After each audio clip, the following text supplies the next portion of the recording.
कहता हूँ तमाम हिंदुस्तानियों से कि लोगों ने सुभाष चंद्र बोस को कहा था अंग्रेजों ने कि ये बागी है, क्यों कि वो अपने मुल्क के लिए आवाज उठा रहे थे। कहा था भगत सिंह को कि ये बागी है, क्यों कि वो अपने मुल्क के लिए आवाज उठा रहे थे। कहा अल्लामा फजल हक खैराबादी को कि ये बागी है, क्योंकि वो अपने मुल्क के लिए आवाज उठा रहे थे। कहा यानी मुफ्ती इनायत अहमद काकोरी को कि ये बागी है, क्योंकि वो अपने मुल्क के लिए आवाज उठा रहे थे। मैं कहता हूं कि वो बागी नहीं थे, बल्कि वो फ्रीडम और फाइटर थे। इसलिए कि जो अपनी जमीन के लिए, जो अपने वतन के लिए, जो अपने वतन के लिए आवाज उठाता है वो यानी बागी नहीं, फ्रीडम फाइटर होता है। ठीक इसी तरीके से फिलिस्तीन की सरजमीन पर एक एक बच्चा कोई बागी नहीं बल्कि मुजाहिद है।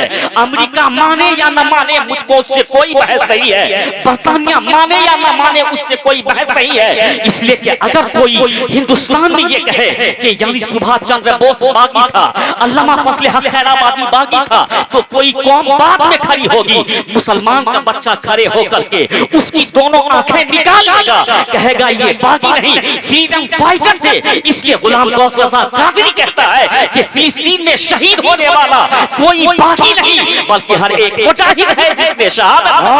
नारे तकबीर, जरा बुलंद आवाज से नारे का जवाब दीजिए। नारे तकबीर, नारे रिसालत, नारे रिसालत। बहुत अच्छे हज़रत, जिंदाबाद। कोई बागी नहीं बल्कि वो मुजाहिद है जो अपने वतन के लिए आवाज उठाता है। वो बागी नहीं, मुजाहिद हुआ करता है, वो फ्रीडम फाइटर हुआ करता है। मौलाना किफायत अली काफी को खड़ा कर दिया गया, यानी आपको मुरादाबाद के चौराहे पे खड़ा कर दिया। कहा कि तुमने मेरी हुकूमत के खिलाफ, तुमने इंग्लिश गवर्नमेंट के खिलाफ, तुमने अलमे जिहाद को बुलंद किया है, उसको इस चौराहे पे सूली पे लटका दिया जाएगा।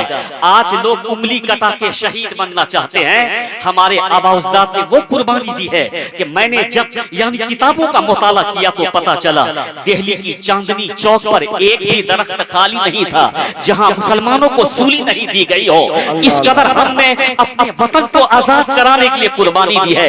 ये सारे दलाल लोग ये दलाली करने में रह गए। मुसलमानों ने कुर्बानी दे करके हिंदुस्तान को आजाद करने का काम किया है। पूछा था मौलाना किफायत अली से कि ए किफायत अली, अब तो तुझको सूली दी जाएगी, तू अपनी आखिरी ख्वाहिश को बयान कर दे।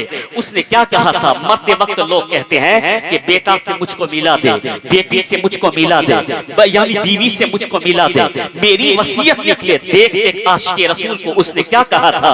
वो कहते हैं कि मेरी आखिरी ख्वाहिश पूछते हो तो मेरी आखिरी ख्वाहिश ये है कि मुझको कलम ला के दिया जाए, मुझको यानी कॉपी ला के दिया जाए, कागज ला के दिया जाए। किफायत अली काफी को कलम ला के दिया गया, उसको कागज ला के दिया गया।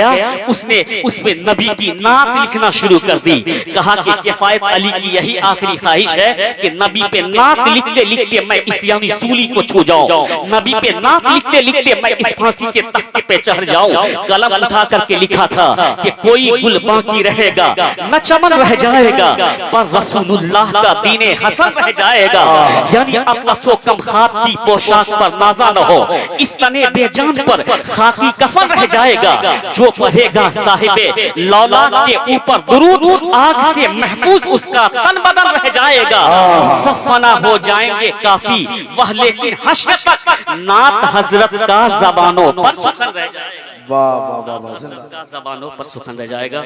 वमा अलैना इल्लल बलाग मुबीन। अस्सलामु अलैकुम रहमतुल्लाह।